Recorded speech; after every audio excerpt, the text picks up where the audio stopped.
And welcome everybody. We are live to the Botu 52 Drawing and Painting Art Challenge. My name is Will Playton and I am here today with my good friend Kenny Calderone. How are you, Kenny? I'm well, and yourself? I am great. We are rocking and rolling. So today we are tackling Man-at-Arms and we've done our little pre-drawing last session. Yep. And today we're putting on the liquid. That we are. Welcome everybody tuning in. Happy Friday if you're on the East Coast or stateside, and happy Saturday morning if you're down under.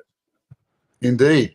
So we are rocking on today. So if you are joining us for the first time, this is Kenny and I's little personal challenge that we put out to other artists and friends, and we are moving through the Master of the Universe realm one character at a time. We've sort of sequentially put it in the order of its toy phases where it came out in the merchandising. So we're up to phase 1 still, because we do take a few weeks in our professional worlds to get these done. Absolutely. So and you know what, we put the time in, so we want the quality to be there. So exactly, which is important above everything, right? Above everything. That's what you're left with at the end, isn't it? So if you are joining us for the first time, please give us a good day and a hello in the chats. We will interact with you guys throughout the live stream today while we're painting. If you have any questions and queries about what we do, how we do it, and why we do it, please throw it in there. Or even what you're doing. We would love to see what you're up to, as well as joining us to draw along and paint along with us. That's part of the fun. True. If you guys have images that you'd like to share with us that we can put up on the live stream as we're working through the process, be sure to message your images over to the Artists of the Universe Facebook group. Perfect. Excellent. So let's look at our list first before we join our Man-at-Arms today, Kenny. So for those of us joining us for the first time and perhaps haven't gone onto the Artists of the Universe site to see this list, we've done our Beastman, we've done our He-Man, we've done our Merman. I feel good that we've cracked a bit of a milestone there. We're up to number 4. True. So we're at Man-at-Arms, and then we're hitting Skeletor next, which is, I know you're sort of biting at the teeth to get to. Yep. And that's good. And then Stratos is there, one of my favorites. And we've got a good run-up for this first wave of 4 waves. Absolutely. Yeah, so very exciting. And of course, today we've got our Man-at-Arms. So yeah, going with our traditional colors. Well, I am. What are you changing on yours in terms of coloring, Kenny? I'm going to keep it pretty consistent. I mean, I like the black pelt, right? Yeah. So the boots, the trunks, the pelt lining around the shoulders. I'm going to keep that consistent with the figure. I do like that blue, that sort of icicle blue coloring for the belt, the helmet, and the gauntlets. Yep.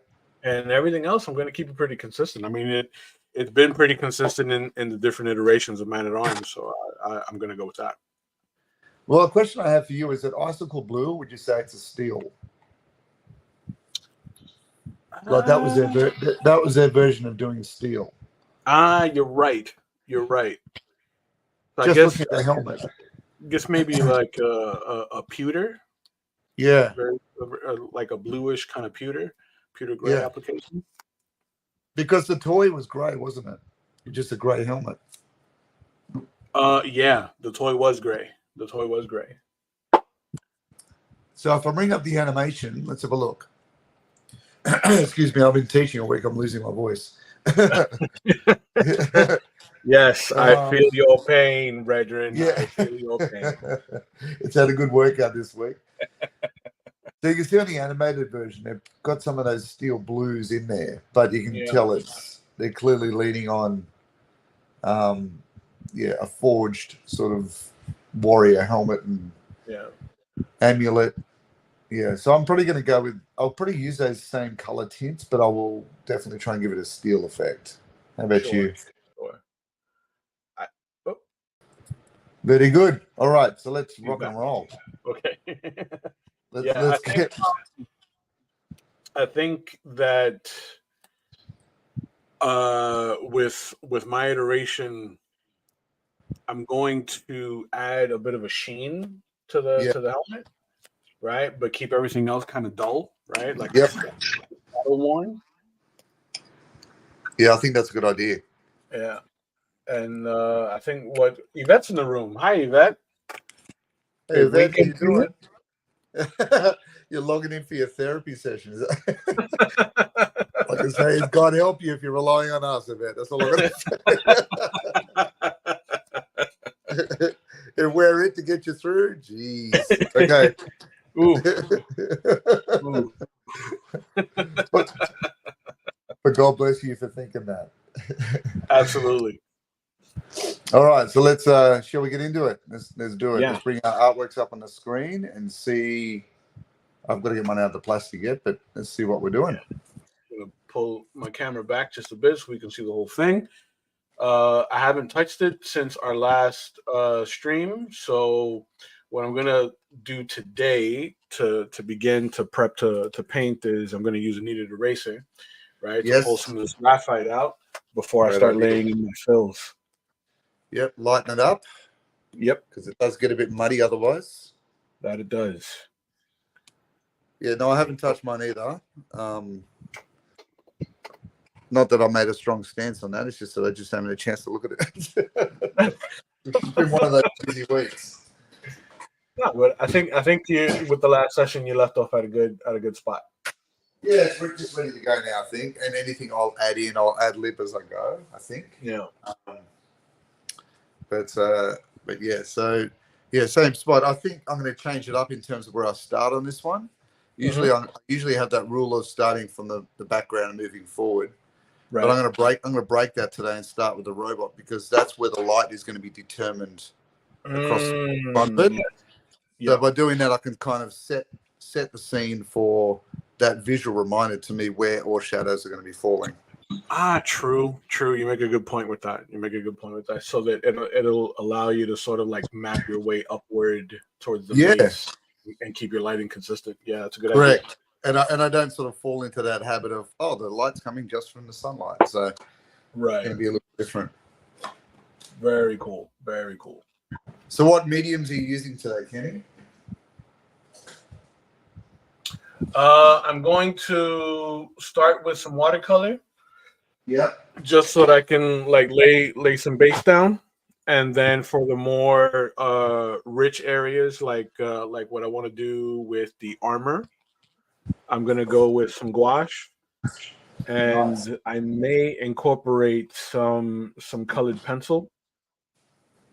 Yes, just so I can play with some highlights and sort of like push a lot of what's in the background back. Right, so it doesn't like compete so much with Man at Arms. Perfect. That sounds great. So let me get. During this whole conversation, during this prep, I've been kneading the eraser so it's nice and soft. Yep. So that I can get to rolling here. All right. So how finished do you get your pencil work before you start adding paint in? Do you leave areas where you can fill in later, or do you like everything completely mapped out? I think it depends on the subject itself, right? Because sometimes I'll leave a lot to be open to interpretation, right? With this one, I think I went as finished as possible before coming to the conclusion where like I can say, okay, I'm ready for the next phase, right? There's no more pencil work I can lay into this, right? But I think I had a different approach with I think with the He-Man. The He-Man was different. Like I left a lot of that open to interpretation so that I can do a lot of the detail work with the color. Yes. Yep. So here we are. I think we've got a lot of that graphite out. I did use a soft lead. I think it was like a 4B. Yep. So I can get like some real detailed lines. And, Which can be tricky too, those soft leads, can't they? Because they are a bit crumbly and graphitey. Absolutely. Anyone who's known me long enough knows that I don't stray too far from like a 2B. Yeah. Unless I'm going for something that's, supposed to have that soft graphite sort of texture. Right. Let's see here. Let's get some brushes going. Let's refill the water.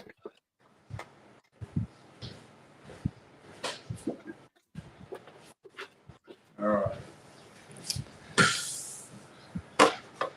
Okay, so let's begin. Mix out a bit of a steel color to begin with. Yeah. So I might use a bit of Prussian blue.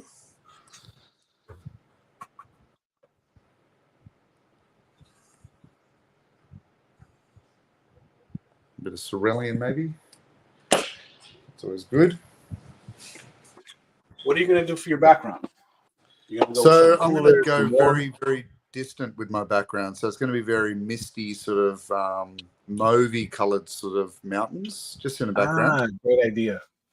And because I've got these sort of little hover droid things that are running around shooting lasers off. So I don't want to sort of interrupt it too much with too much detail. So it's going to be very much like a almost like a Western sort of theme in the background, sort of Monument Valley kind of look. Gotcha. Yes, just to keep it quiet a bit, Right. Well, true. Man at Arms tends to have he's got a very like bold kind of color palette. Right. With the like he's got the merman green sort of skin. Right. The bodysuit. Well, it's that armor. It's that bright sort of like pumpkin armor that he's got going on. Yeah. I thought with the armor I'm going to go back in later and put in some chips and damage off the paint job. Yeah. Because life's going to be rough out there for Man at Arms. Not going to be an easy run. Just a dude. Just a dude with a moustache and an outfit. He's just a dude. Just a dude. In a world where you're just a dude. Yes, exactly. Every Man at Arms needs a trailer. In a world where all you have is a mustache and a mace and a chest carpet. The chest carpet, yes. He has to. Get my my sheet here situated.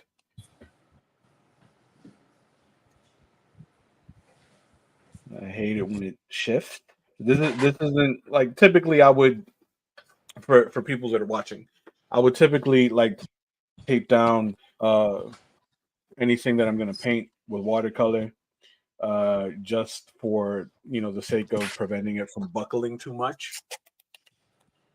Yes. But in this particular case, because I'm not going to go super saturated with my water, is to keep it from shifting as I paint. Yeah, you do get a little bit of a slight bow every now and then. Yeah, there's only so much you can handle. That's totally fine. Yeah, it's not like a deal breaker. No, it frames up perfect. Yeah. More if you get the whole thing cornflaking, that's a real problem. Yeah, for sure. All right. So let's center this a bit. Bring it up. I'm just referencing my hoverbots, so just excuse my non-talking for a second. No worries, no worries. I'm about to start blocking in some fills here. Yeah. Now, because of the base of the orange here, I'm gonna start with a yellow. Cool. Just so that the orange armor feels very vibrant. Yes. I'm going to start with a nice lemon yellow. And it gives the gouache something to bite into when you got the Absolutely. Absolutely. So that's very nice. And as I block in my yellow, I'm going to pay attention to my values, my shadow values, and how I'm going to use them. Right. So I'm going to leave some negative areas depicting where my highlights are going to be, then I'm going to leave white. And I'm going to follow it up with sort of an ochre into my darker values before I lay in my orange.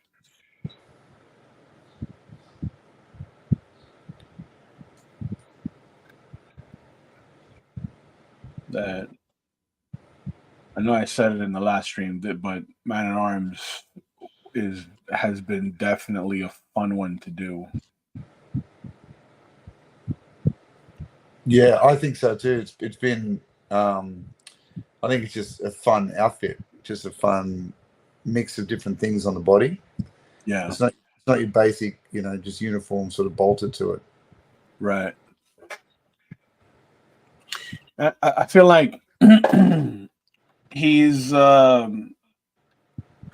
he leans more into the warrior aspect, right? Because he feels like a knight, like a gladiator kind of vibe, Yes. That He-Man was cool, but He-Man was kind of like status quo, right? Right. Yeah. He was pretty. Look like a surfer dude. Yeah. Yeah. Where Man at Arms feels like, all right, now we're leaning into the knight, yeah, the knight character, the blacksmith forgeman. Yes, yeah, exactly. Or the angry metal shop worker. Exactly. the former veteran who's missing fingers. Yes. Disgruntled. Teaching shop. Someone's angry dad, All right. I thought the lasers come out of the eyes. I was mistaken. It comes out of the hands on the hoverboard. Oh, okay. So that was nearly a fatal mistake. All right. That's still doable. Let's see.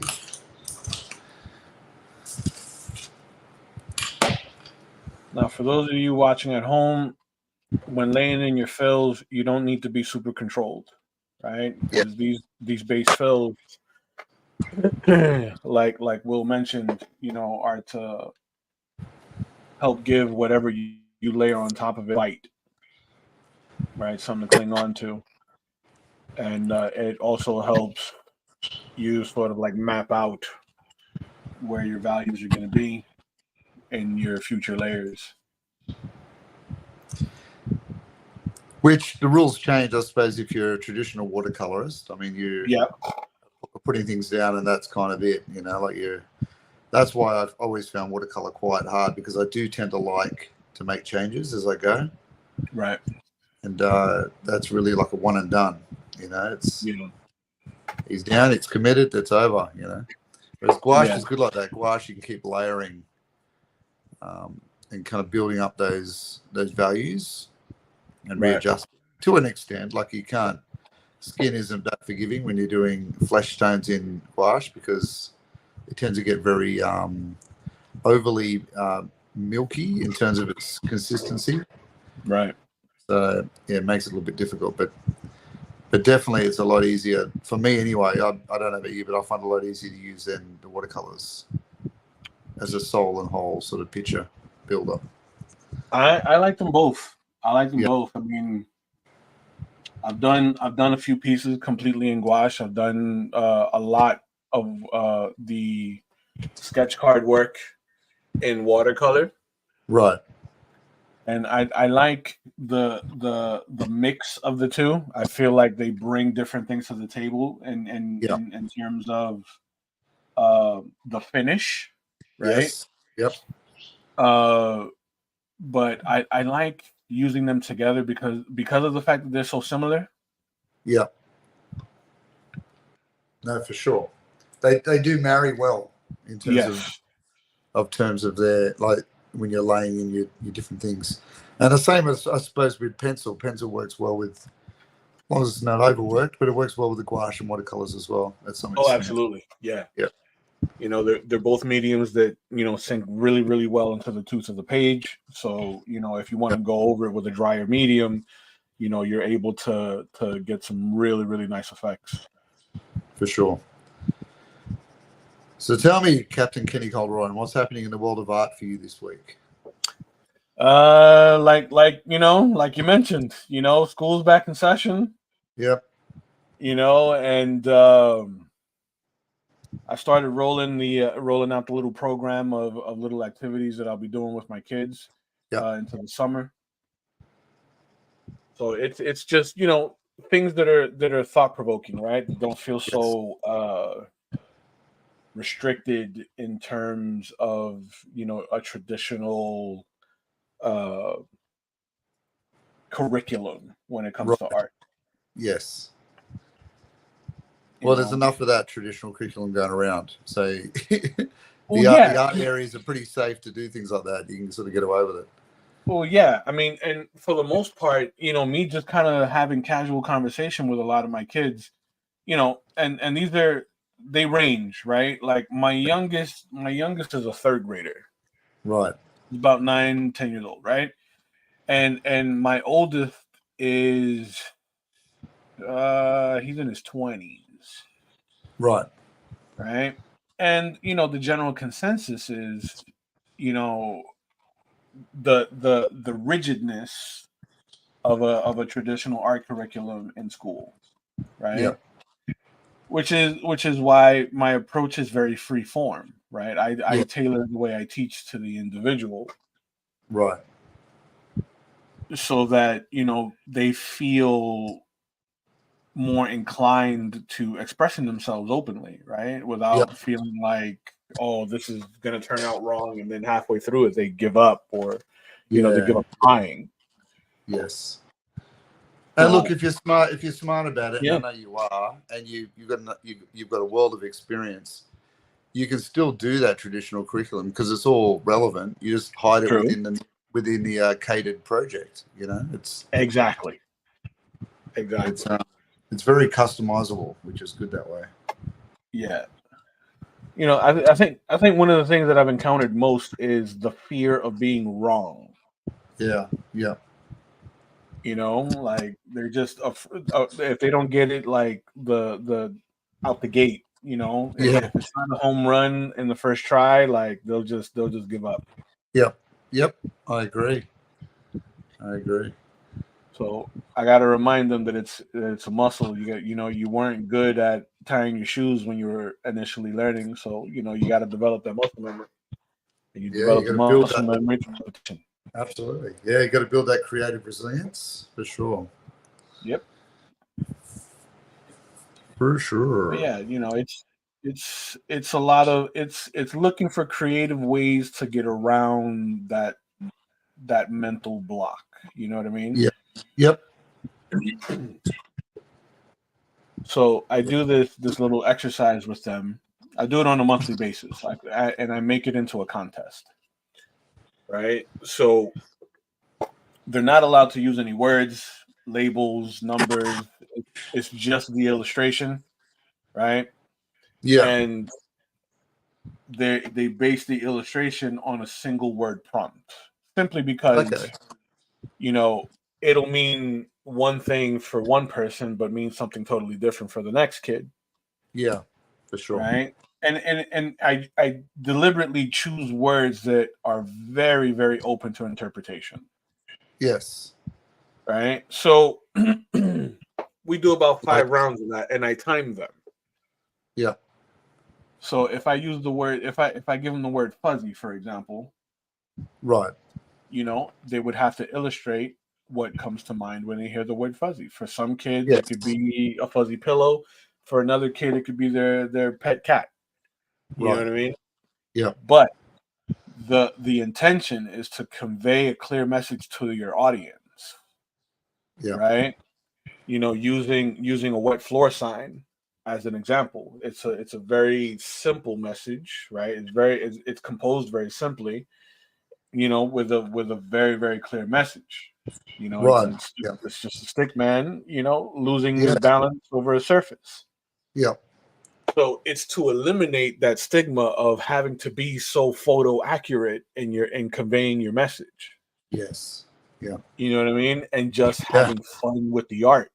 But but like incorporating enough context to where you convey a clear message to someone who's unfamiliar with your style. Right. Yeah. So at the end of the round, I have them pass it to the neighbor to the left, and the neighbor has to guess what they illustrated. If Nice. they, you know what I mean? So if they get it accurate, I give them a little raffle ticket. Nice. So at the end of the session, right? Objectively, you would have like 5 raffle tickets to Yeah. up your chances. And I pull 2 names. So those 2 names that I pull get to, request artwork from me for free. Nice. Excellent. So it gives them an incentive of like, man, I like Mr. Kenny's work. I want him to draw whatever for me, right? Yeah. Yeah. And it keeps them motivated in between days that I do that with them, since I do it with them monthly. Yeah. So I see them like stepping up their work every month in Yeah. preparation for prompt day. Yeah. The raffle day. Yep. And man, It's kind of like a Pictionary sort of exercise, isn't it? exactly. It's my interpretation of Pictionary, just applied in a way where like um it's more about your message, Yeah. Yeah. like not being so self-absorbed into how good is this turning out, more as how you used context to convey the message, Right. context, Yeah. details, and such. Yeah. Yeah. Yeah. Indeed. And man, they eat it up, man. They eat it up. That like they'll ask me, Mr. Kenny, when's the next prompt day? And I try to schedule it for like the end of the month, so like Yeah. anyone who's traveling, doesn't miss it. Doesn't miss out. Yeah. Yeah, they get upset if they miss it. They get Right. upset. Well, I can imagine, because that would affect their eBay sales when they're flipping your artwork. Right. I'm telling you. Man, Hurry they, up, they Mr. Kenny. Mama's got to pay the bills.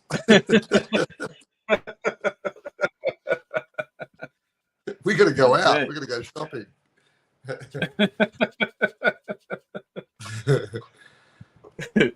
So now that I'm done with my yellow base here, right? I used a little bit of a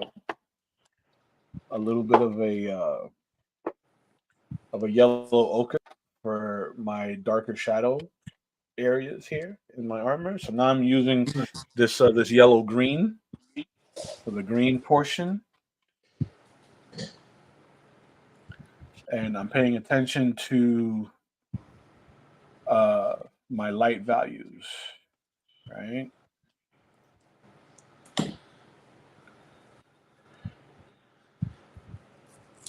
You want to be nice and free. You notice that it's not super dark, right? Because the dark aspect of it will be coming as soon as all of the fills are in. I'm going to cap that off with a little bit of ink for some true black. And I think I'm going to add some colored pencil to the armor so I can get some nice like scuff marks in the plating. Yeah, that'd be cool. Now, in terms of material, Yes. right? In terms of material, well, your opinion. Yes. I know that when it comes to acrylic paint and gouache, Yes. the branding, the brand of the material is all important, right? Yes. Because you know, obviously, if you go with a cheaper brand, you know, the paint quality isn't as great. Right. But when it comes to pencil, Mm-hmm. when it comes to pencils, do you Yes. think that the quality of the pencil matters or how you use it? To an extent, I was having the same conversation with my year 7, which is our like first year of high school in Australia. Okay. I was having a similar conversation because we talk about equipment that you need to buy for school. Right. And I said, like, I could sit down and I could do a picture, you know, to a very satisfactory level for me with most brands of pencil. Right. But you just got to be wary that the cheaper brands you go with are the ones that you've never heard of before that are like $1. You know, Right. those cheaper brands have got more wax in them than pigment. And True. so often you'll find that you'll wear the paper away before you get a satisfactory red coming out of your pencil. But in saying that too, when you go with the more expensive brands, when you start looking at Prisma, as opposed to Pitt or Derwent or, you know, any of these other brands, you'll find at the other end of the spectrum that you've really got to know how you're using that medium, because a Prisma pencil is not like a traditional pencil where you would just color it in. It's got to be done in circles and blending and layers and techniques like that. That's why when often people are doing tattoo training, they'll be taught through using Prisma pencils because they blend in the same way and the same process and technique that you would be blending tattoo ink with the needles. Right. So yeah, like I've used Prisma pencils in the past. They're fun. They're lots of color and they've got a big jump. But in saying that too, I don't often use them on my gouache works because I find them too crumbling and too almost like pastel-y in terms of how they're put together. I tend to use Derwent pencils. Mm-hmm. Do they have Derwent pencils in the States? I'm sure they do. But the Derwent brand works well for me because it's got a nice balance of pigment and price, which is good. Right. Pitt pencils are good as well. But I mean, I could sit down there with my kids at school and do a very, very pleasing drawing just in Faber-Castell or Staedtler, you know, which is a nice middle range brand of pencil. But my advice would be, just like I say to the kids at school, would be get well at pencils before you start playing with the paints, you know, because you can do it safely without getting yourself too frustrated. There is no hierarchy in terms of, oh, well, now you can use paint, young one. Like, it's nothing like that. But it's more of a case of, you know, going into areas that you already kind of know, you know how to hold a pencil, you know, at a young age, how to do those things, and, you know, obviously how to sharpen and prep them and all that kind of stuff. So you've already got a head start with those things. There's a subconscious comfort with them. So really it's just a case of then understanding color and tone and layers, using the right papers, and then jump. You know, you can jump sideways to gouache or watercolor. But yeah definitely when it comes to those ones, I tend to buy, if I'm buying anything, it would be a Derwent pencils. I always have a set of Pitt pencils there because they're great to use, especially in the grey lead range and blacks. pit pencil blacks are really nice. But for a while, for a long time, that's all I did was color pencils because paint was a magical mystery to me. Right. And before the internet, you had to kind of just do what you were comfortable with until you practiced enough to learn the other way, you know? Right. Yeah, so that's been my experience. And I spent like better half of the 90s doing grey lead pencil and color pencils through a lot of my work and portraits. Mm. And then I jumped to paint in the early 2000s. So, yeah. Chris Borman's in the house. How you doing, Chris? What's up, Chris? Hope you're doing well. Had a good week. Creating lots of art. How about you? What's your opinion on pencils? You know what? I think that the manufacturing of the way the pencil itself is manufactured plays a big part, right? Yes. Because obviously I think most of us have started with Crayola, right? Yes. Yep. And it was okay for what it was, but then as I got older and I would see like really skilled colored pencil artwork, Right. where the colors are lush and Yes. vibrant, right? And I would always say to myself, that's not colored pencil, right? Yes. And it wasn't until I've seen like an artist his process, with the layer after layer after layer Yes. of circling and Yep. blending is when I got into like more of I like more of a softer pencil, Right. right? Yep. Not too waxy, so like somewhere in between like a Staedtler and maybe a Prismacolor. Yes. Yep. I use Prismacolor more, I guess, for the versatility, right? Right. That you get out of that pencil, Yes. and the wood's not so brittle, Right. That's always a problem. so you could get a nice sharpened point out of that pencil, and it'll still maintain its integrity while you work it into the artwork. Right. Yep. So I think in terms of pencil, colored pencil, brand plays a bit of a factor for me, Right. right? Because you could be skilled and still get something like satisfactory out Yep. of working with a pencil, right? Like how you mentioned, right? That predating you getting into paint, you were proficient with a pencil, and it shows. It shows in a lot of the work that you've been posting with the graphite and the movie stars. Oh yeah. Well, grey lead pencils where I began. And I suppose, and I mentioned this in a previous stream we did. The first time I'd ever seen anyone create art in the way I wanted to aspire to be like was a fellow named Richard Cross, and he was all about just grey lead pencil, and well, he was colorblind, but he really showed me the layers that you can get away with, and the beautiful sort of realism Right. that he could achieve with grey lead pencils, and I suppose I had taken it for granted as a young person, or maybe I had just not seen what you could do with it, Right.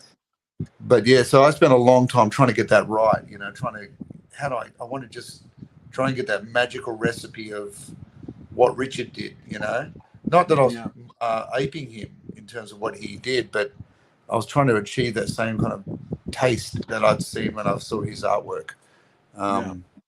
But look, I would advise anyone that's starting out to do this kind of stuff is to get proficient with those things first. Like, it just helps you so much later. Like, if you can conquer those challenges with mediums that are a bit more forgiving, in the sense of wait time while things are drying, and affordability, then definitely start with grey lead pencil. I mean, and it's the same with painting. Start with your acrylics, because when you're playing with oils, that's a very expensive stuff up if you make a mistake. Mm-hmm. You know? But and same with pencil, like Prism pencils are not cheap. I don't know what they're like in the States, but out here they're expensive. No, they are a pricier brand here in I thought you were going to say beverage. They are a pricey beverage. No, they're pretty pricey down here too. Yeah. But like if you're a working artist, or at least making some income off of your artwork, it's totally worth it. Yeah. Totally worth it. And you can always start small. You know, there's you can always start small. Yeah. Then I think with when I had like just started getting into the convention circuit, I would pack a small set of primary colors, Prisma, right, and then I was using Pantone markers, right, and that held me down for a few years actually. Yeah. And then do you actually do any watercolors when you're at the convention table? Now that's been for the past, I think, maybe 2 years now, 2-3 years that I've been doing watercolor at cons. Like I don't bring anything other than my paints. Yes. Yeah. I found that like they travel better than markers and pencils. Yeah. Right? You can see a palette, your tubes of paint and your brushes, and you're good to go. Yeah. With everything else, you got, it's bulkier. If you're traveling on a plane, it's going to add weight to the luggage. Yes. Yep. I find that the paint travels better. Yeah. So all I need is maybe a bottle of water, a little paint cup, and I'm good to go. You get those really nice little collapsible paint cups, water cups now too, which is cool. You sort of push them down, and fold straight into the art folder. It's a nice handy thing. Yeah. Very cool. So, yeah, like my recommendation, is like you said, Will. Start off small, and don't cheat yourself out of experimenting, right? Because experimentation is crucial. Absolutely. Right? I learned how to blend with Crayola markers, the washable ones. Yeah. Because they were like water based, so they were like, they would dry into the paper like really fairly quickly. Yeah. And you get a good sense for how cold colors react to warm colors. Right. Yeah. When you layer on top of them, creating like some shadow values. I've never felt comfortable with the colored pencils; just too waxy. I jumped into watercolor and then into acrylics. Oh, okay. Oh, there it is. Like but he tried them. Yeah. Like my stepdaughter, she oil paints. She hates acrylic and has never tried watercolor, but she paints in oil, and the stuff that she comes up with is really, really impressive. It's a bold jump, isn't it? I'm telling you. And she'd been doing it since, man, I think she's like 14. Yeah, right. Yeah. But you've got like famous art families like the Wyeths, where N.C. Wyeth, the older father, if you know him, he's a famous illustrator in the States, and did all of those large Treasure Island covers and paintings in the day, and he was oil based, and they've got a rule in their family that the children don't, or the siblings don't choose the same medium to be an expertise in.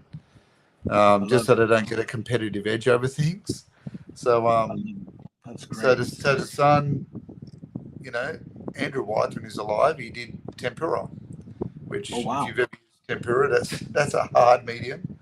And then you have the grandson I think he's either in acrylics or oils. He's doing something else because obviously the grandfather's gone now. But Yeah. But yeah, so it's interesting that they try to find their own way, don't they, in their different stuff, their own pathway.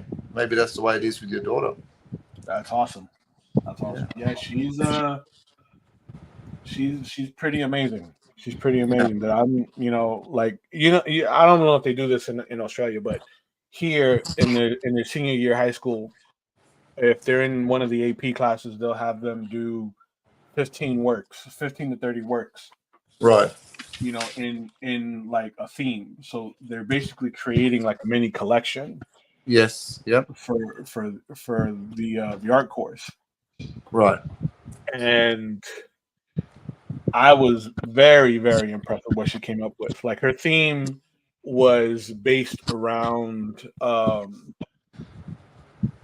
the I guess like the social views of women, right? Okay. And like toxic masculinity, Yep. Okay. right? So like I helped her come up with like a few subjects, right? So for like her paintings. Like there was this Yes. one painting that she did that was very, very impressive, right? She actually painted a portrait of one of her friends in the center, right? And then around the portrait was a series of hands in different complexions, right? Okay. Like Yep. like holding the top of her head, one hand covering her mouth. You know what I mean? It was like Yeah. it was such a powerful piece when she was done that I was absolutely blown away. There, That's there cool. was another one that she did where it's a girl in a fetal position inside of a room without any doors or windows, but the walls were covered with eyes, Oh, that's cool. right? And like it was different kinds of eyes, like Yeah. human, animal. Oh. I think one of them was goat. Yeah. You know what I mean? And A and goat eye. That's cool. yeah, it blew me away. Blew me away. All in oil. Wow. Have you used oil before? I've never used oil before. Yeah. I've never used oil. It's one of the few mediums that intimidates me. Oh, really? Yeah. It is. It's look. It again. It's like what we were talking about. It depends on what you aspire in terms of your style. Right. Yeah.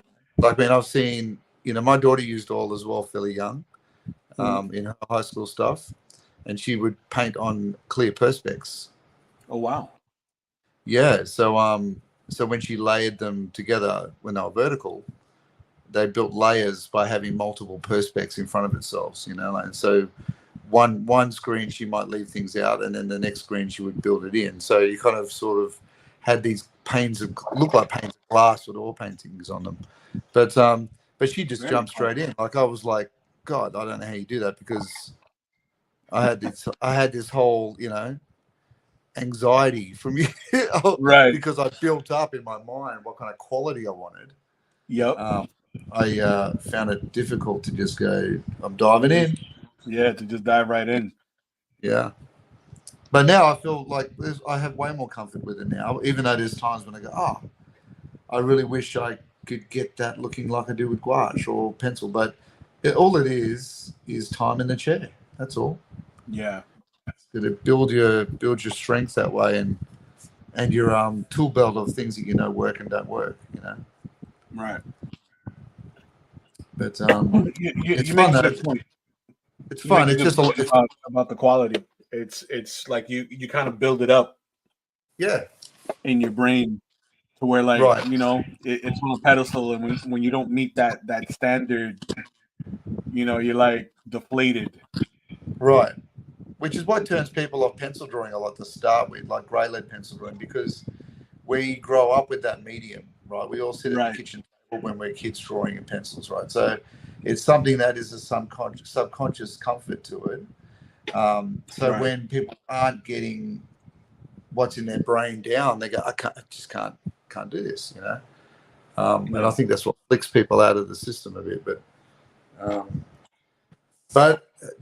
have heart. There is a light at the tunnel. You just have to keep persisting with it, and you will get there. You will get there. True. You may not look like a Kenny Calderon, but you will look like yours. You will look like yours, you know. You don't want to look like a Kenny Calderon. You may not have students flipping your artwork on eBay, but on RamitaMan.com, they won't be flipping on that, but you'll have artwork that looks like yours.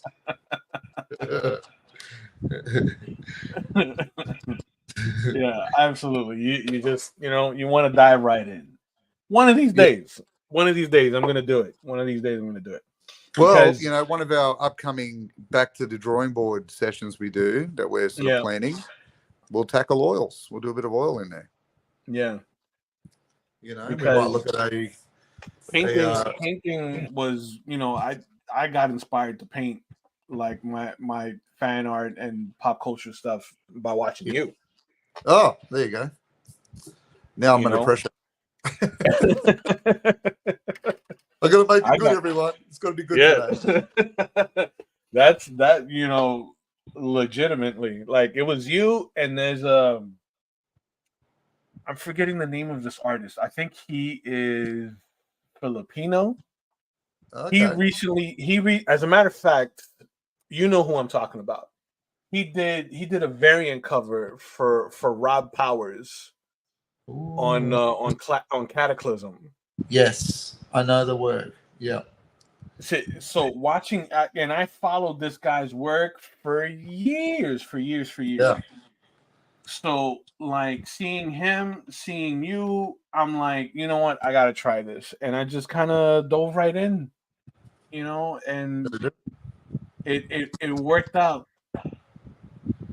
Tell you what, Rob Powers, his colors just get me. There's just something about his real.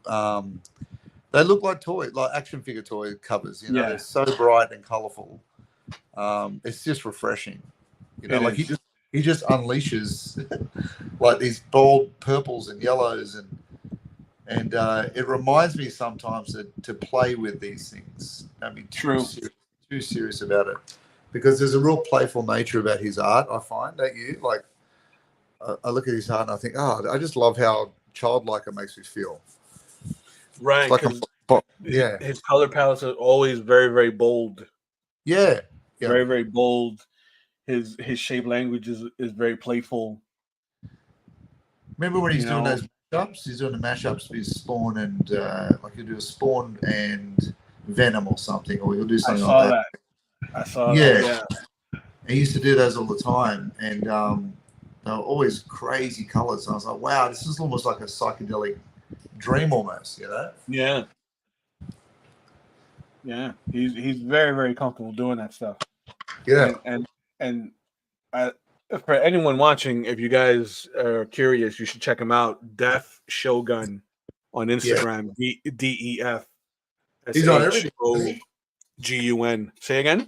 He's on just about everything, isn't he? Like he's on everything. It's Def Shogun everywhere, like on Twitch, YouTube, Instagram, and on Facebook. I have noticed he's doing live Instagrams lately too. Yeah. So I jumped on with him the other day. He should. Yeah. His stuff is fantastic. I've tuned into a couple of his Twitch streams. Yeah, right. Yep. And him and Maura, just good people. Just really good people too. Yeah.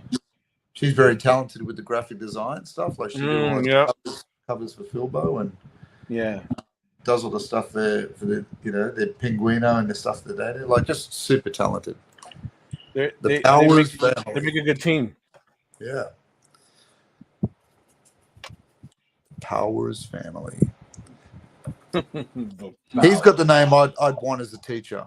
As a school teacher, he would be the name. Mr. Powers. How cool would that be? That would be amazing.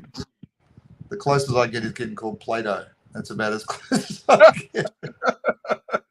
I get a malleable clay, and he gets Mr. Powers, There it is.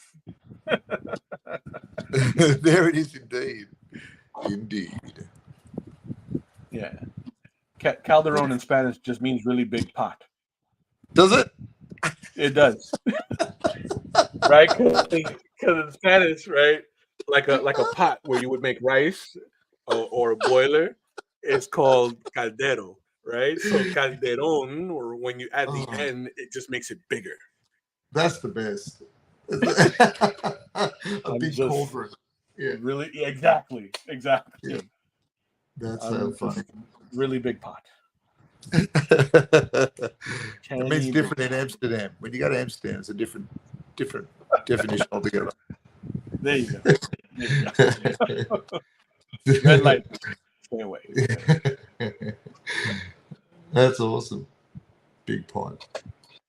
I don't know what Pladen means. I don't know. It's a bit of a mystery. There's not many Pladens on the planet, but No. it's a bit of a mystery. But it probably is something like that, like something stupid and simple, like, you know, shoehorn. Or Yeah, it'll most likely be tethered to like a job or an occupation. yeah, bubblegum remover or something dumb that like you know. Yeah. Talk about the previous past lives. I was probably a street sweeper. Like no one, you know. Nah. Everyone's an Egyptian king, you know, like someone's got to clean the toilets. Somebody's got to do that stuff. Someone's got to do it. Somebody's got to do it. Can't be done itself. So I'm just putting a bit of imitation chrome for these little hover droid arms down here. And what are you using for your chrome effect, Will? So I'll bring it. Shall I try and bring it down a bit? Maybe we can see it a bit better without blowing up the whole tripod system here. So because I've determined my light source, Right. that's all ready to go now. And that's obviously going to grow a little bit as I build it and add sparks and things like that. That'll come later. So the sparks will happen once I've got a bit of a background in, because the sparks will lay on top of it. But for the chrome effect, because I've got that light source in now, it obviously has that cause and effect we talked about last week, that no matter what you put down, it's going to have a ripple effect onto other things around you. Just like a moustache, which is a man-at-arms special, or you know, a twist in the waist will have an effect on the abs. You know, so with the chrome, I know the light source is going to have a very strong lighting effect on the top part of that chrome. So I layer in my, like you're doing, I layer in my same yellow that I was using, which is a cool yellow, a lemon yellow, and then I would lay in an orange that I mix, because I tend to not like using out of the tube orange, only because I find that it lacks a bit of chroma when you are starting to lighten or darken it.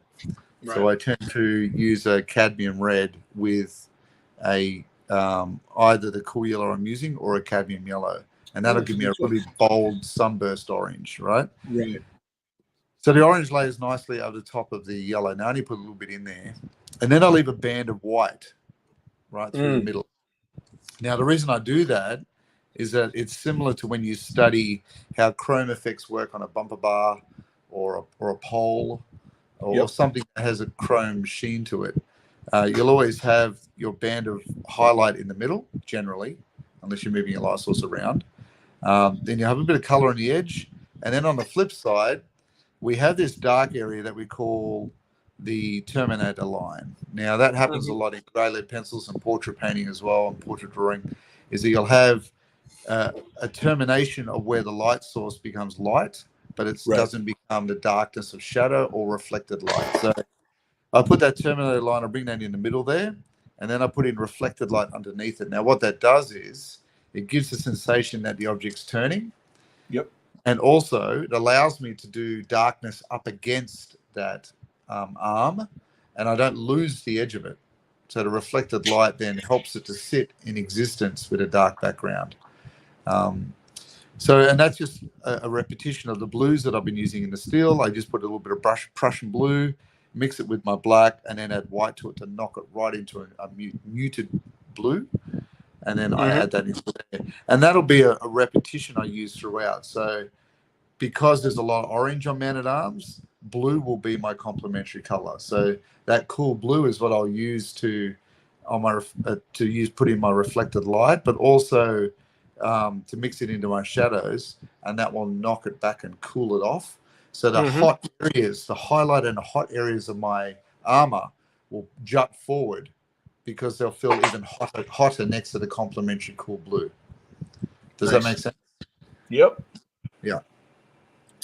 So you're basically alternating between that series of warm and cold colors to convey the shape language Exactly. by breaking it up with a little bit of negative space. So to look at my palette, that's my palette, right? Yep.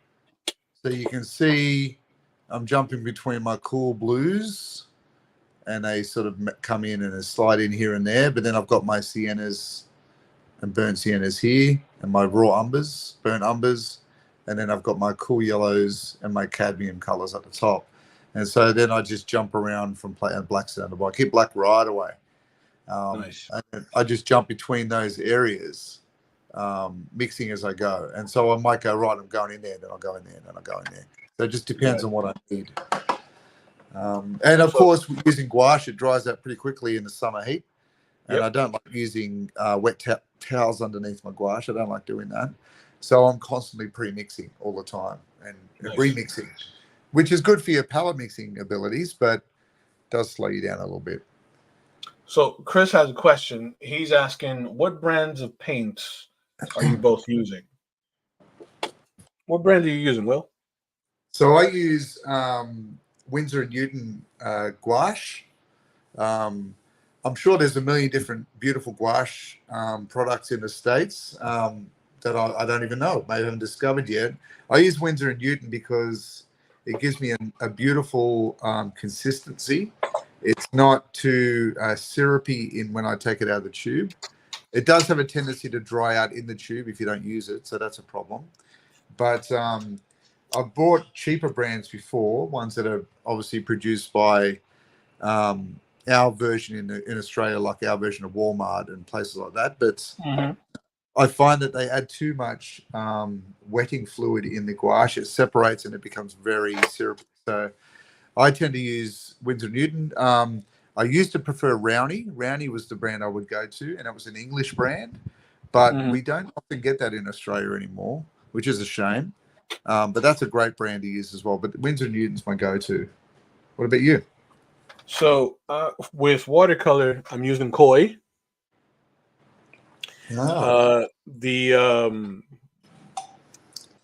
In the old studio space that I would work out of, it was in a tattoo shop, and I would see the tattoo artist sort of like, on his slower days, how the tattoo artists they would just like paint just to kind of keep the muscle sharp. He would use this brand often, Koi, right? So those are my watercolors, right? And my gouache, I use Arteza. Very good. Yep. That I found this brand of gouache to be like it. I don't know. It like fits my painting style, right? Because it's not super syrupy, and or rather, it gives me a nice finish, right? Right. Like one that feels almost like acrylic, but then like I can kind of pull some extra values from it. It's almost like the method one would use when they're using graphite. Right. Right? Where you pack in the graphite and then just kind of pull to get some values, a nice gradient value from where you packed it in. Nice. So those are the brands I use. And I apply everything using very thin detail watercolor brushes. Do you have a go-to brush, or you just prefer to round? My go-to brush is this one here. It's a old round brush. It's been with me for years. This right here, this guy right here, I can do tons of stuff with it. Right. But like finer areas, I got to go with something that's way thinner. Yes. Do you burn through your brushes a lot, Kenny? Like how often do you replace your brushes? Ooh, I haven't replaced brushes. I haven't replaced brushes in years. Really? Wow. Yeah. Because I got this. I clean my brushes often. Yeah. I clean my brushes often. I use the this brush cleaner and preserver. So That's a great packaging. It looks like I it got me is, some hair. I got me some hair pomade. you know, I'm a this dapper right Dan here, man. this right here is fantastic, Yeah. right? Because it goes deep into the bristle of the brush, Yep.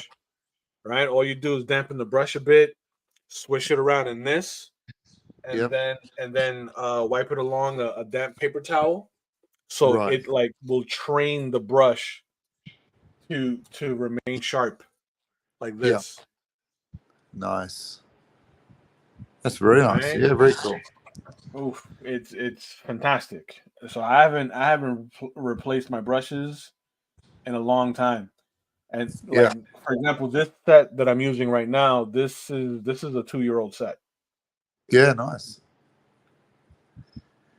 Well, I can't say the same. I'd like to.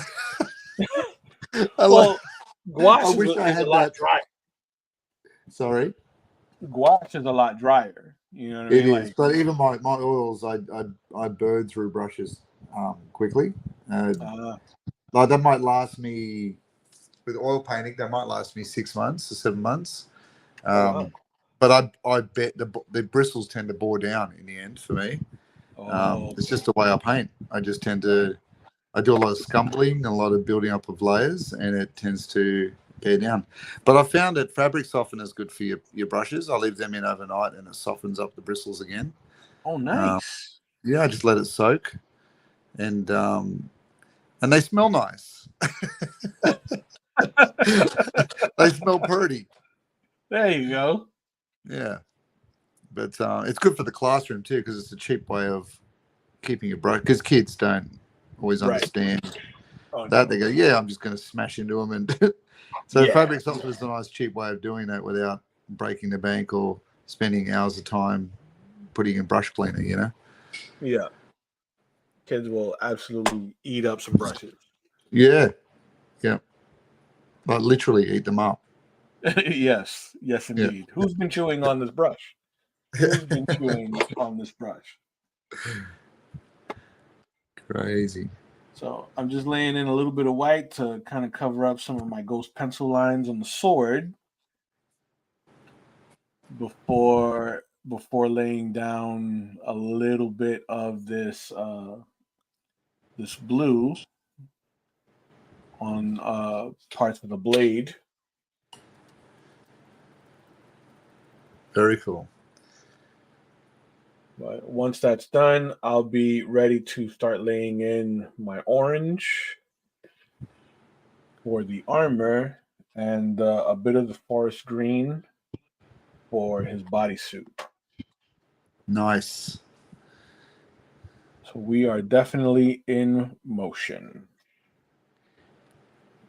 I should block in the background also. Yeah, I think I'll block in the background. Now, have you watched the new series of this show yet? I have not. I actually forgot that it was out, and it was.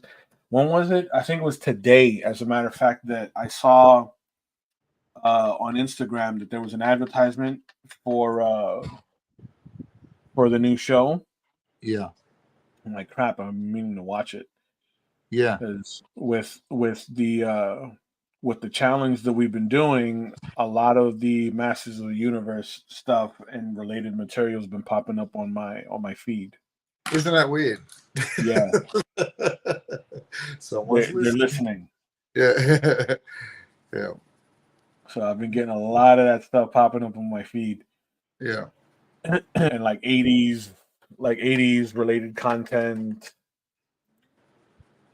So Yeah. Well, I mean, I think they're certainly in the comic world. They're going back to that stuff now. Like I noticed that I was listening to Rob Liefeld during the week. He's just done a Thundercats cover, I think he's doing. ooh. So they're obviously releasing Thundercats and Battle of the Planets, which is my favorite, but they're all leaning on those properties that we grew up with, I think, to sort of rebuild the comic industry a bit, revitalize it. Yeah. In terms of the mainstream companies, not so much the indie, but the mainstream stuff, for sure. Well, because a lot of the people that are complaining about comics being too woke, Yeah. are the people that grew up on them. You know what I mean? Like, Yeah. Yeah. just just bring it back to what it was. Leave the politics out of it. I agree. I think, if perhaps mainstream Hollywood and studios were less concerned with pushing whatever and just tell good stories, I think we'd be in a good spot again. But I'm sure there is a healthy balance between those two things that we can live with. There is, and I think G.I. Joe did it best. Yeah. Yep. Right? Because G.I. Joe had its like secret agent esque paramilitary kind of aesthetic. Yeah. But it still had some social commentary. Right. I mean, all medium's going to have that. I mean, right. It didn't lean into it heavy, but it still had some of it. I mean, you look at the history of all medium; it all reflects current, their current world consciousness. That's why sometimes we watch older things and we think, "Oh, that feels a bit dated in terms of their opinion on things," but it's you just treat it for its time. But I just wonder how much of that is a conscious move to, right, I've got a chance to do this property and I'm just going to make it all about this, Right. and I just think, it becomes a bit divisive in terms of your audience. Like, I think just lean into what the good stuff of that property is. Like, you can't go wrong with Masters of the Universe in terms of having such a rich sort of fantasy world to play with. Right. You don't need to do the other stuff so much, True. Very, very true. So much there. I think that the most social commentary I've seen in Masters of the Universe was that one episode where these two tribes were fighting over a child. Right. You remember that? The Star Child? Yes, I do. Yep. Where like one faction was like tree people. Like they looked like they were all dressed like Robin Hood. Right. Yes. And they lived in trees, and then like the other group, they looked like wizards. You remember that? Yes, I do. Yeah, it's coming back to me. Yep. Because like it was like two feuding factions fighting over this one kid. Yeah. Because like the kid was supposed to be like an emissary of peace or something but like they that. weren't, and they were the opposite to that. Right. Yeah. I think that was the most social I've ever seen like Masters of the Universe get. Yeah. So Chris says, I just finished watching the complete series of Dungeons and Dragons. Nice. Ah, yes. That's a great cartoon. Where did you see it, Chris?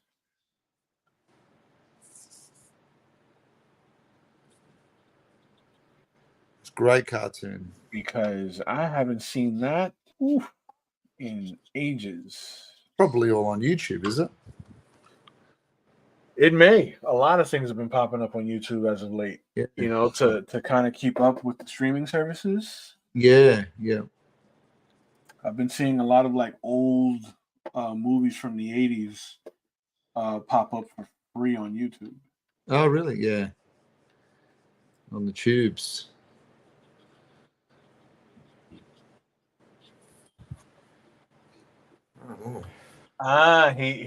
He managed to get a DVD set from eBay. Oh, there we go. Very nice. Well, D&D's in its 50th year now. It celebrates its 50th year. The actual role-playing game. So there's a lot of revival behavior around that stuff. I love the D&D stuff. It's good fun. Yeah. Did you ever play that with your kids? Okay. No. I mean, I played it as an adult. Yeah. In the comic shop. Yep. Right, because one of my studio locations was out of a comic shop. You So have the whenever best studio locations. You have the best. I really did, I really did. I have the lounge room I, floor. That's my studio location. I wholeheartedly did, dude. Like it was the best. I feel like there's a So new adventure of a studio location every time I talk to you. You know, yeah, tattoo yeah. studios, comic book Well, shops. the very first one was a tattoo studio. That's amazing. So the guy that does all of my work, all of my tattoo work, right? When he opened up his own private studio, we collaborated, and I was working out of there as much as he was. Yeah, yeah. So he went on and opened up a bigger shop, and the shop was called Tattoos and Comics. So Wow. yeah, yeah. So pretty self-explanatory, right? Yeah, yeah. And we from that location we moved to a third location, which was much bigger, where like the artists, we were able to house three to four different artists in the back Right. of the shop. So I had my own private little studio, and I would typically be there working late. So whenever the shop owners on the comic side would shut down, they would organize like private D&D games. Oh, nice. Yeah. So it's like, the store would shut down about 9-10 o'clock, and And then then the games suddenly begin. like I would yeah, like I would smell like the pizza deliveries, because Yes. they were about to hunker down for the long haul on this campaign. The D20s Okay? come out. Yeah. I'm telling you. Look, if And your then, next announcement is that you had a studio in a theme park, I don't know if we can continue being friends, because I mean I think that's going to be a trifecta of studios that I can't live with it. I can't live with that. Oh yeah, Disney. Worked at Disney. what? I'm just going to call you spoiled and just pull the plug. That's what I'm doing. It's fun stuff. It was fun Yeah, stuff. man. It was definitely fun stuff. Shout out to all those guys, man. Jose Variz, Juan Navarro, Daniel Delitsky, the great group of guys. Jeff DeCall, Yeah. And they're still doing it? great group of guys. And I well, individually, because Yeah.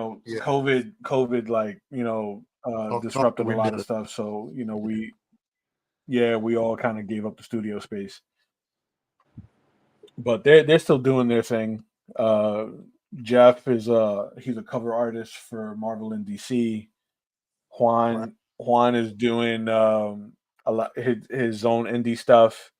Yep. He did a couple covers for Image. He collaborates with me as a writer on The Office Unicorn. Right. Yep. Jose Variz, he's making a killing on Kickstarter. Can be done. Can be done. Yeah, he's making a killing on Kickstarter. And Daniel Delitsky, I'll forward you his stuff. He's a very talented painter. Yes, his stuff, like, even though he uses acrylic as a medium, his stuff looks so good in like that cartoon style. Yeah. He goes by Tomato Frog on Instagram. What? He's Tomato Frog. Of course he does. What? He goes by Tomato Frog on Instagram. He's awesome. Shout out to those guys. I learned from all of them. Yeah, I learned something from all of them. That if I could go back to like my studio days, I would do it in a heartbeat. Because just being surrounded by so many different styles and so many different approaches, you're bound to pick up something. Yeah, for sure. I think your new Marvel superhero name is going to have to be the Watcher, because that's what you do. the ultimate learner. Indeed. Yes, imagine if you will. A what if universe all the time. But yeah, I Mhm. think you're just such a great learner. But that's what you do. Well, Constantly expanding. it's important to remain a student. Yeah. It's important to remain a student, especially in this business. That's how you keep up. That's how you Keep, evolve in your keep craft. getting better. Yeah. For sure. Actually, I'm going to hit this with a little bit of dark brown. My silhouettes in the background, yeah. And I saw the news this morning in terms of 80s flashback. We have to give our moment of silence for Apollo Creed. Yes, Mr. Carl Last. Weathers. Yes. Our condolences to his family. Yeah. 76, I think it was 76 years old. Yeah. I mean, he's been around a long time. Yeah. He's an icon. Apollo Creed. Dylan from Predator. Dylan from Predator, right? Yeah. Grief Carter from Mandalorian. Yes. He's done a lot of stuff. Happy Gilmore. Happy Gilmore. He was in Happy Gilmore. You Mumbo, right? All in the hips, right? Shoot, he was in Little Nicky too, reprising his role from Happy Gilmore. Yes. What a great character actor like this. Yeah. Action Jackson. Action Jackson, that's right. Yes. Action Jackson. I think he did that role opposite to Vanity. Yes. Now listen, I think if we ever do a property, we're gonna have to do an Action Jackson comic book. Yes, a retelling. Absolutely. Prequel. Action Jackson. When he was just Jackson. When he was just Action. He was just no one knew his name. Went through a few different name types. Settled on Action. Settled on Jackson. It felt good. Right. Action Glenn, no. Yeah, no. Action Jason, no. No, it wasn't punchy enough. No, it wasn't not enough alliteration.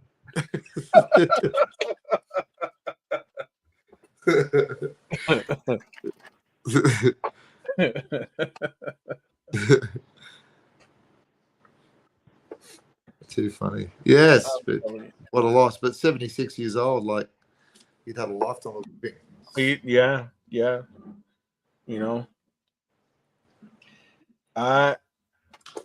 Hopefully, I'm able to live that long. And well, it's different times in the 80s, like there was the level of intake of different things. Mm-hmm. In terms of alcohol, narcotics, everything else in life, even steroids, I guess, for those guys. But sure, that all has an effect on things, doesn't it? It does. Like I'm surprised Arnie's still kicking. Really? Yeah. Like especially him. Yeah. Especially him. And Stallone, I guess too. Yeah. Oh, I think with the slowdown of the action roles, there wasn't much of a need to, to be so big. Yeah. You know what I mean? But his head stayed the same size, so his body shrunk. So it's kind of like Arnie's like a bobblehead now. It's weird. Yeah. The proportions. It's the proportions. I can't. I have no control of the proportions. God. When he goes for the planet, there's really no one to replace him. Like he was a one of a kind. No. Whether you agree with him or not at not, all. He's a one of a kind. He's an odd duck. He is. His son looks just like him. Did you see that his son is getting into acting? No. He's got I think it's his oldest son. His oldest son looks just like him. Right? Just obviously not as big. Yeah. but looks just like him, and he's getting into acting. Really? Yeah. Not getting into bodybuilding to start with. That's interesting. Nah. He's getting into acting, which I found to be, pretty exciting. I'm interested to see what what Schwarzenegger would have been like had he been able to speak proper English and I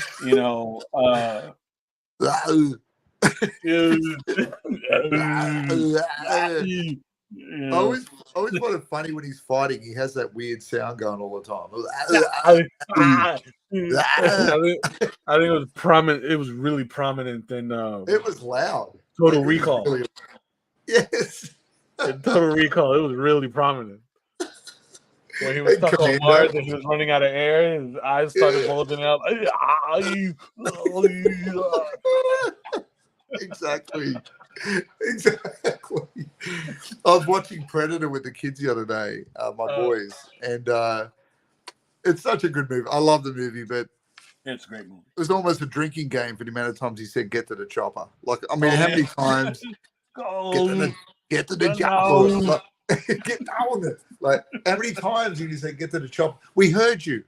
We're running through the forest. We know where we're going. We know where we're going. It was one instruction. The chopper. It's not like there's multiple roads out of this. Even the Predator heard you. Now he's going. It's not like there was multiple roads out of the jungle, Yo,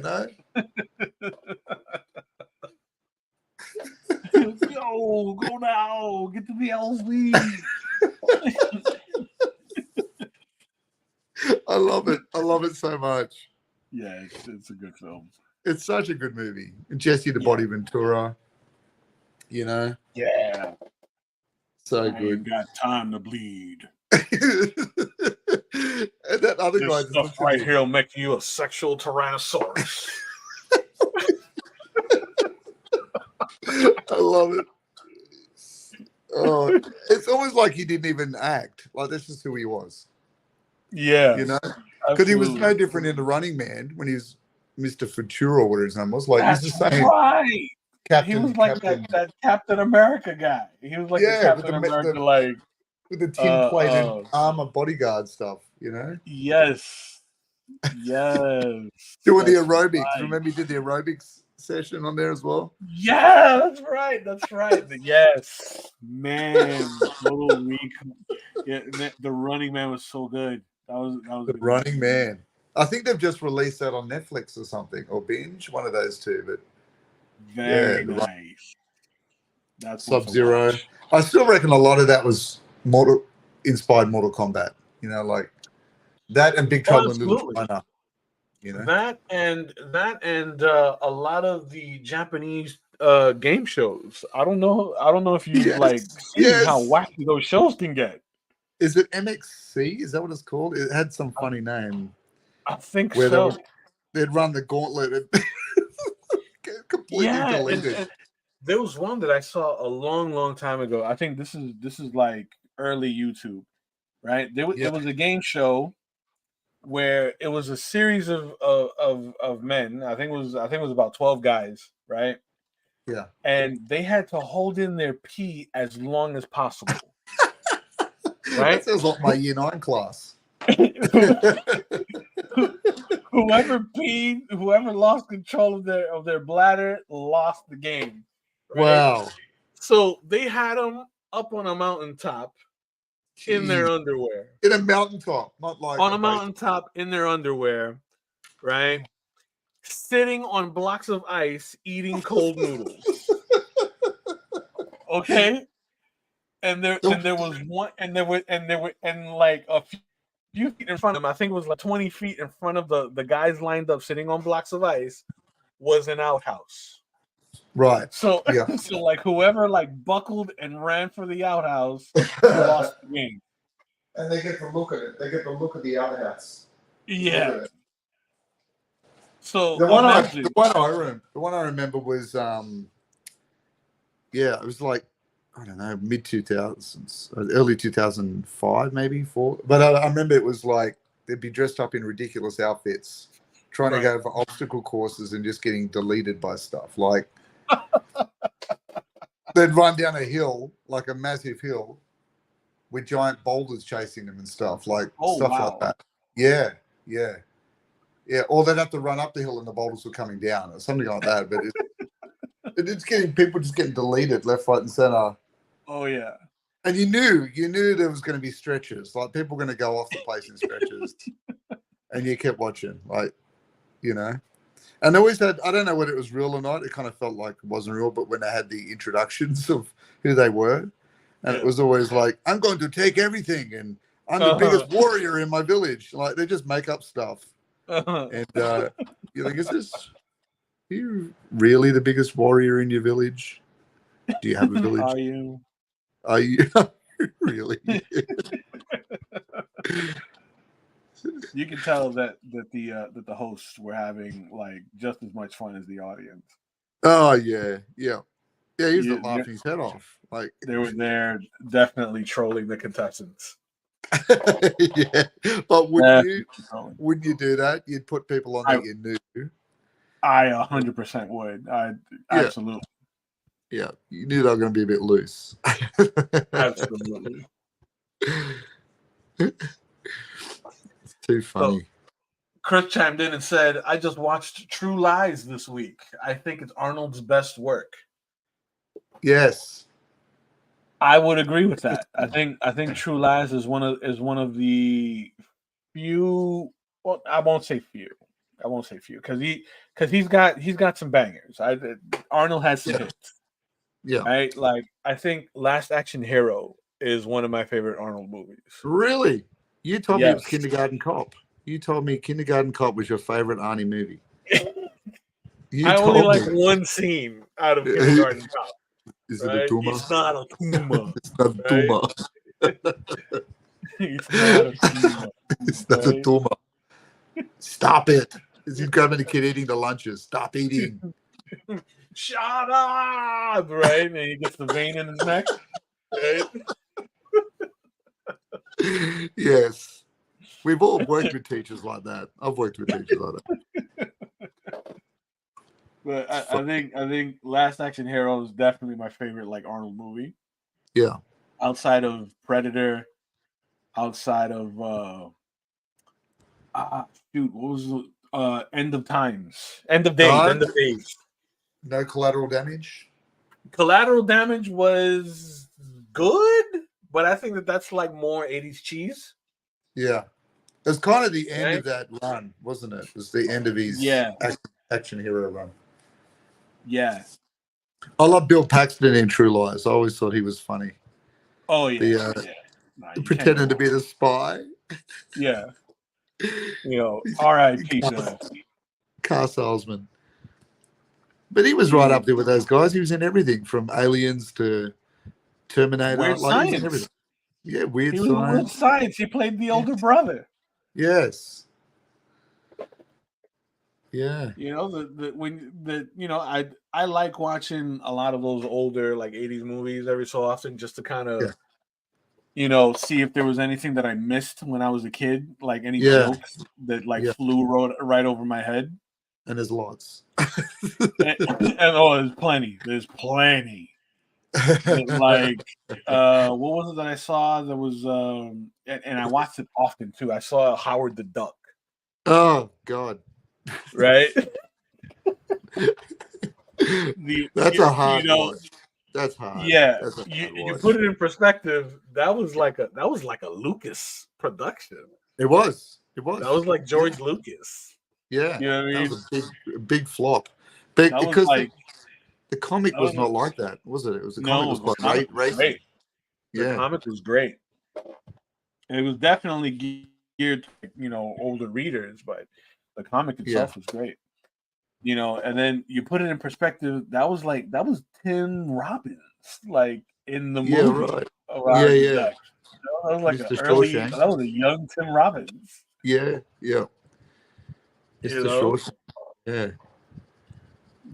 I remember my son who lives in North Carolina, he told me that he like accidentally saw a little bit of Howard the Duck. Oh And yeah, yep. he saw the duck nips, and he was like, "Dad, I felt weird." He was 10 when he told me this. He was 10. It felt He was like, weird. "Dad, I didn't know how to feel." I I felt weird. I felt naughty, weird. Oh, that's You know, funny. That's so then funny. I'll admit I was more or less around his age when I saw Howard the Duck, and I felt weird seeing Yeah. the duck nips, like Yes. because it was blue, you know, like ice blue, like that's weird. Yes. That's weird. Like, How do you get over that being on set? You go, look what we made. Look what I made last night. yeah, People are like, we, oh, you we're you went with gonna blue. have Howard With vacuum blue. through a series of walls very comedically, and then Yes. there'll be a female duck bathing, Yes. and we're gonna show her nips. And she's gonna be blue gibbles. Like what? Yes. What? Who wrote this in here? Lucas? Yeah. God damn it, Lucas. Go back to the Why, wars. Go back to the tell you. wars. Yeah. So Chris Borman wrote Edge of Tomorrow. Yes. Edge of Tomorrow. Did you watch that Great. recent Arnie one where he was the town sheriff? Who, Schwarzenegger? Yeah. I did see that. It was kind of a Western. It had like a Western aesthetic to it. He's like he's like the old township. Yes, I did see that. It was pretty decent. It was decent. Yeah, it was like his attempt at Unforgiven, but with everything that made Unforgiven great. Right. Yeah. Right. He's like his version of Unforgiven but without everything. Yeah. Stripped down Unforgiven. Yeah. Off brand. Yeah. It was Unforgiven, but I forgive you anyway. It's forgiven. It's just forgiven. It was decent. It was okay. It I wasn't saw a good one. Saw a great one with him in it, and it was a zombie movie. And his daughter had contracted it, and he was hiding her from the town. And he was just there for her, and it was really quite touching. I thought, this is Arnie. This is good Arnie acting. That sounds interesting. You remember the name of the movie? Oh, I'll look it up. Yeah, I'll look it up. But yeah, I saw it. It came out maybe, I don't know, I want to say maybe 2010 or something. Yeah. Yeah, I'm gonna look it up. Man, that sounds interesting because, like, there was a little bit of like zombie fatigue for a while. Yeah, it's called Maggie. Yeah, Maggie. Okay. And yeah, it was good. 2015. Here we go. Gotcha. Okay. Yeah, there was a bit of zombie fatigue out there for a while, and then there was some really good like zombie movies that started dropping. Like there was one that really surprised me because at first it looked kind of like low budget, but the story was actually pretty good. The Girl with All the Gifts. Right. Yes, that was good. Yep. That one was really good. It kind of reminded me of that that game. What's the game with the plant virus? Oh, The Last of Us. Yes. It kind of reminded me of a precursor to that. Yeah. Absolutely. That one surprised me. Because like how they would flower. They turn into these spores and flower. Yeah, interesting. Mm-hmm. That was a good show. Yeah. They're already talking about number 3. Are they? Yeah. Yeah. I saw the announcement for it. They're putting out number 3. My older kids are going on a Walking Dead watch at the moment. Nice. It's a bit of a challenge, and they're up to like and I'm watching it again with my daughter who's just started getting into it, and it's interesting. Like I know all the plays, I know what's coming.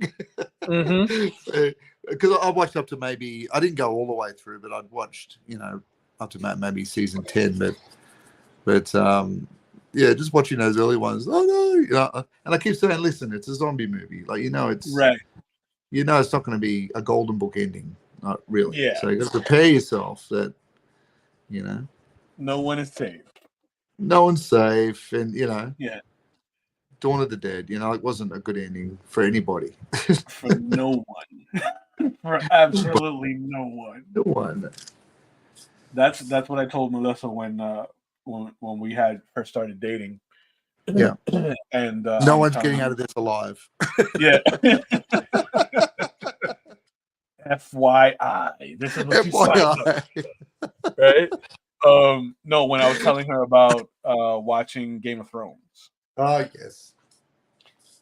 I was because she for a long time she was just not into like anything that was like medieval or anything that looked like it was high fantasy. Right. Yeah. I'm like, trust me, give it a chance. You're gonna love the drama. Right. And sure enough, she jumped right into it, and she was like, "Oh, this is such a good show." And then when people started dying early and hardcore like, dying, yeah, she was like, "What is this show?" And I'm like, "Trust me, don't get attached to anyone." No. All right. And just like you shouldn't get attached to anybody, if they don't show you a body, someone is believed to be dead and they don't show you a body, they're not really dead. Right? Like if you don't see confirmation, they're presumed alive. Yes. Man, right up until the Red Wedding. Oh, the Red Wedding. God bless it. Such a beautiful time in my life. Yeah. That was a hard watch. I was like, really? Yes, you just lost half your fan base. Like you made a decision. A hard decision. Yes, indeed. The Red Wedding.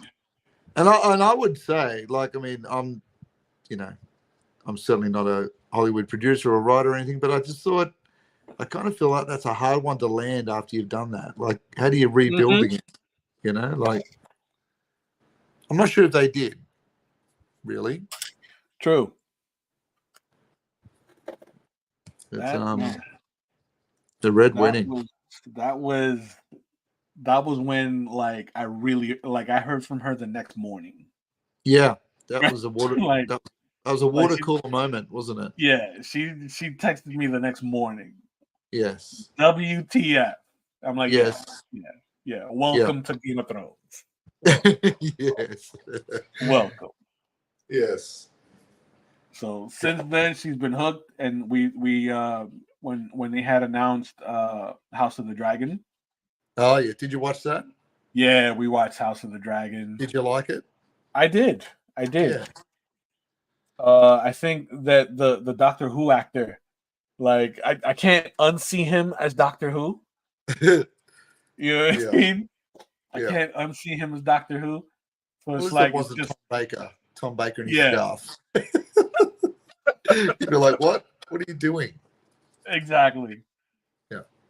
But I like it. I mean, it's got, everything that I would expect from a Game of Thrones property. Right. The incest, the gratuitous violence. That's the first thing you say. Great. Not the dragons. Not dragons. It's the first thing that leaves an impression. Yeah, it is hardcore. Like it's like, because like even with Melissa sits there and she's doing the math. Cause she, you know what I mean? Like she's sitting there, she's like, wait a minute, if that's the king's brother, boom, boom, boom. You know what I mean? She's going through the lineage, and she's like, oh hell no, that's like you got the string chart up on the wall. I mean? Yeah. They're actually related. Yeah. Yes. It's funny, isn't it? Like it's in the show, it may it's definitely not, there's no normalizing it in our world, but in that show it's like, oh yeah, well look, they were, that's yuck, but hey, let's move on. What? Hang on a minute. No. What are you doing moving on? No, there's no moving on. Yeah. We need to talk about this again, Lannisters. We need to talk about this again. You know, when you do your deep dive in history, like it was actually very, very common. Yes. Right. You know, back in those days, it just didn't need to have a place in a high fantasy novel series. Oh, back in the 80s, back in the 70s and 80s. Yeah. You know, like it didn't need to be so hardcore. It doesn't you know, have the to way be history they based. depicted it. You know what I mean? Yes, George Martin. I just wonder. I wonder. What are you doing, man? Yeah, it got real Alabama real quick. You know, real Alabama real quick. What's the group in Red Dead Redemption? They're like the Murphy Brood. It got real Murphy Brood. Oh, man. Oh, I know exactly what you're talking about. Yeah, you got real Murphy Brood on you. Yeah. The guys that run out of the woods and grab you in the nude, you know, like those.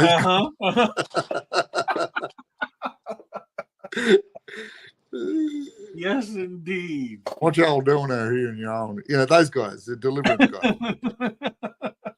It made me scream.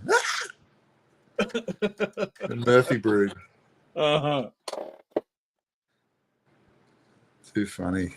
All right, I've just put in that mountain while we've been talking about your Game of Thrones go-tos. Yes. We put in our little purple and orange mountain background. You got that in there pretty quick. Yeah, there's not much layering to do to it, but I'll probably come through and do one more pass over it just to give it a bit more solidity, but generally that'll do. Mm-hmm. I'm just working on his sort of glowy arm, his little shiny metal arm. Yeah. And you've nearly finished, of course. No. I'm just. I feel like this one's going to take you longer. It may because I still have like a lot of the glare to do on the hoverbots on the bottom here. Yeah. Right. And all I'm doing is just kind of layering in some of this green. Yes. And paying attention to where my highlights are going to be. I haven't even like laid in the orange yet. Wow. Okay. Yep. And I still have some shadows to drop into his face and the helmet and get like a lot of the little etchings in there. Right. So this one may it's not going to come along. Yeah, it'll come along. It's not going to be as quick as like maybe the other ones prior. But besides this one has a little more background. Right. Well, I guess it's got I guess a tighter background. Right. Yeah. Than the merman. Yes. Yep. So there's a little more to do to this. Yeah, when you're doing layering a skin rather than things on the skin, it's a bit different, isn't it? Yeah. So I'm just gonna do like a very general sort of lowering in here of my shape language in the muscles, and then add the next layer of it next week. Right. Yeah. So in saying that, we might call it at 2 hours today. What do you think? Yeah. I think we pumped out, quite a bit in this time frame. So yeah, that seems fair. It just gives our paper a chance to settle and recover a bit. Yeah. And then we can come back in and hit it up. So I think I'm about ready to drop in my orange. Use a bit of this orange gouache here.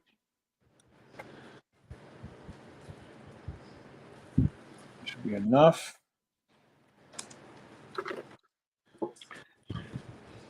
Get a little bit of water. Got any art styles coming up, Kenny? Got any art styles on the horizon? What do I have? Oh, this month I have Beyond Comic-Con, so I'll be there. I got I've made the decision. I've come to terms. Uh-oh. I'm going to be putting up the masters on the Etsy store. Are you doing it? Yes. You Taking are the doing plunge. Yes. Okay. All right, so I'll be uploading those for sale this weekend, Yep. and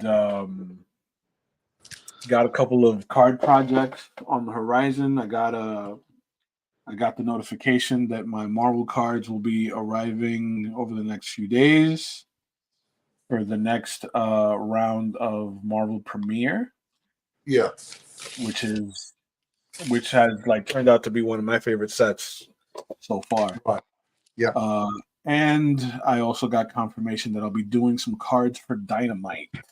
Oh, that's awesome, man. Yes. So first round is going to be. Is that through Upper Deck as well? No. That's Straight through them, is it? that's themed through Dynamite, like specifically. Nice one. That'll be done through Very cool. Dynamite. So I think the first set is themed after Puppet Master Oh, nice. from the Perfect. 80s. Yep. Right, it'll be the Puppet Master movies, and I'm told that in the very near future, if all goes well with Puppet Master, it'll be Vampirella, Transformers, That's your and gig. yes, sir, and Army of Darkness. Wow, Ash. I love it.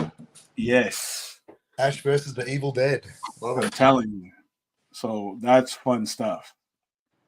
You got to get that Bruce Campbell resemblance happening.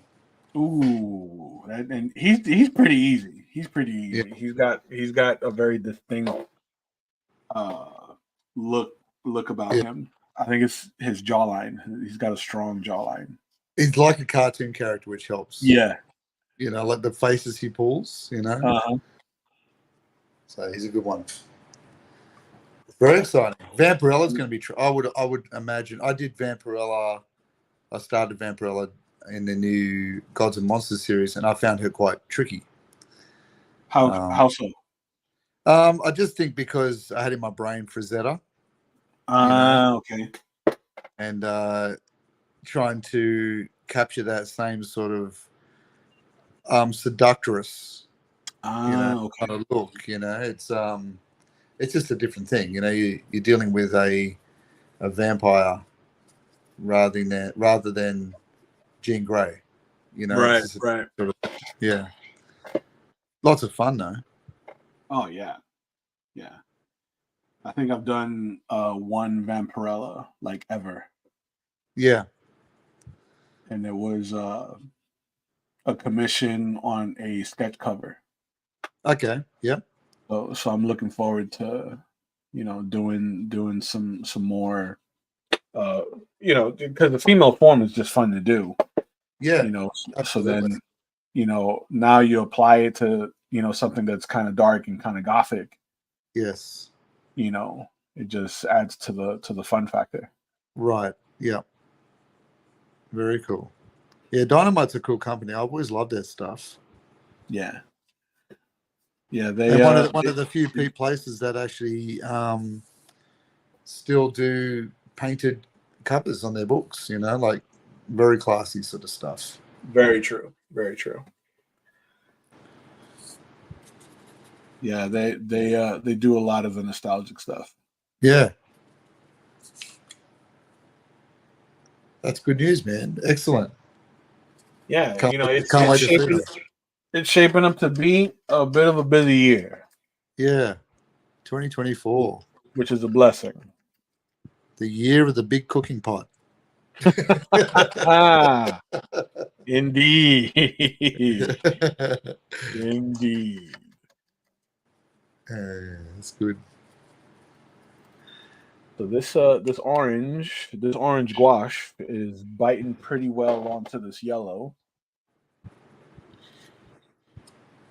So I'm just going to come back behind it with a wet brush. Nice. Smooth out some areas. Right? Because I want some areas to break up so that we can see some of that yellow that's underneath it. So we get like that that illusion of dents in the armor. Right. Yes. All right, so we get some of that wear in the armor.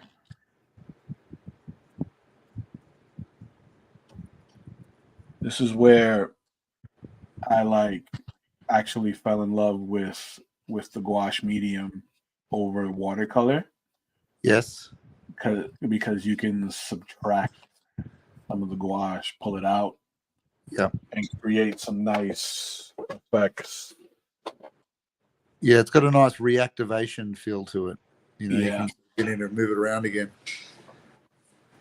I love that about gouache. All right, I think that little GoBot's finished. I'm just going to do the ring around his head. He's got the GoBot. The GoBot. The GoBots. What if they'll ever do anything with that property? I don't think it was just popular. I think it was just it was a rip of G1 Transformers. Yeah. Although they still keep going, you know, Battlestar Galactica, I suppose, didn't they? Yeah, yeah. But Battlestar Galactica actually had, you know, like it gained a following. Like it wasn't just true. GoBots, you know, no one cared. no.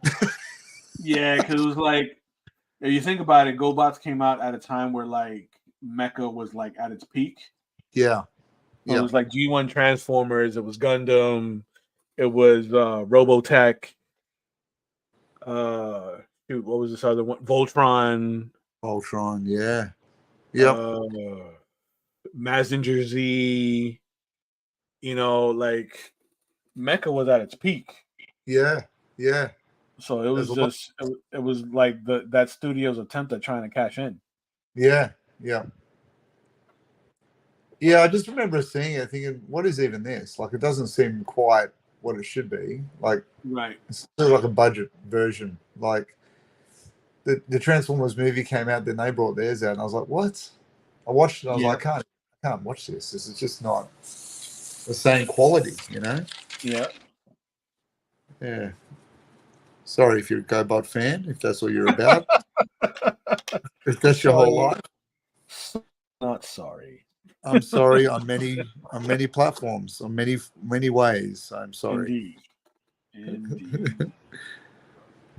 That outside of like the occasional meme, Yes. I haven't seen anything about GoBots. No, we may have brought it back into the limelight with our conversations about his fake beard, the fake beard of the chopper character. The 5 o'clock shadow on the motorcycle. Yes, that bothers you. I feel like I just did the motorcycle guy's arms on his little hoverbot thing. Yep. Because that shiny sort of area. Yeah. Well, we're at the 2-hour mark. There we go. Captain Kenny, I think it's probably time to call it today. Yeah. I think and we did a decent amount today. Made a good solid start. Yeah. It's going to take, I expect this one will probably take me a little bit of time. Like, I think just the detail on the droids and the and the wiring of the droids, it's more than just doing a bit of water effect. It's going to take me a little bit of time. So I imagine then I'll start on the man-at-arms, and that'll be my run through to the finish of it, you know, once the droids are done. Right. So, with me, it's the opposite. Yeah. I want to get Man-at-Arms in, right? At least just some base colors with, you know, an implication of where my highlights are going to hit, and then I'm going to get into the droids because I want to reflect some of that light, I guess, like that fiery umber kind of light reflecting off the metal. Nice. And then I got some embers kind of floating upward. And there's still some shadows I got to drop into a lot of these little nooks and crannies and Man-at-Arms armor and helmet. Very cool. I'm just looking at it now. It's coming along really quickly. Well, the key is just, you know, get all the large fills in first. Yeah. And He really, detail that. he really looks like he's in the middle of a battle. Like it looks like some sort of fiery explosion or ruins behind him, and that's cool. That's what I'm going for. Yeah. What Like he just run through, blew the hell out of that building, and just get going. Like the results may vary, but that's what I'm going for. That's my target. Right? he's having his Die Hard moment with the burning building behind him as he's walking. Right. The Con Air walk off, you know. the Joe Ryan. The Joe Right? Ryan. Where is Joe Ryan? Where is he? Joe's doing his thing, man. You know, every so often I'll see him on my Facebook feed, and he's doing his cartoon thing, and doing shows and stuff. He's doing his thing. God bless. Gerald and Joe. I haven't seen Gerald's stuff either in a while. Yeah. Yeah. Very cool. That's good, man. All right, so let's tell the good folks where to find Kenny Calderone. So as always, ladies and gentlemen, you can find me at Wild Inks Studios, as you see on your screen, separated by underscore on Instagram. All the at symbols that you see on the bottom left there are my Instagram handles. Once you get to the Instagram, you'll see a link in the bio that'll take you to everything else. So Twitter, or X rather, TikTok, whatnot, Etsy, everything. So by way of Instagram, you have access to everything else. Wild Inks Ken, all separated by underscore. Wild Ink Studios, separated by underscore, and Studios spelled with a Z. Perfect. And you are regularly updating. I see it all the time. There's always stuff appearing. Yes, indeed. Get on there and follow Kenny Calderone. My handles are Art of Will Playden, as you can see on the screen as well, and that's on all platforms. So as we've said many times, please jump on. We'd love to hear your comments. And it's always a massive help when you can like and subscribe and click the notify button. So when we do go live or put updates on or put videos up that are not related to what we're doing on this channel, you always get those notifications popping up that we've got something new to see. And as artists, it's always a huge help to be sharing what we do, get the word out there, because sometimes those algorithms don't always work in our favor, but the word of mouth does. So please help us out in that way. That's always hugely valued. And in saying that, thank you to everyone that joined us today. It's been a lot of fun as we started painting our man-at-arms. Next session, we will continue to build those layers as we move through the realms of Masters of the Universe. Indeed. Have a good week, everybody. Yes, sir.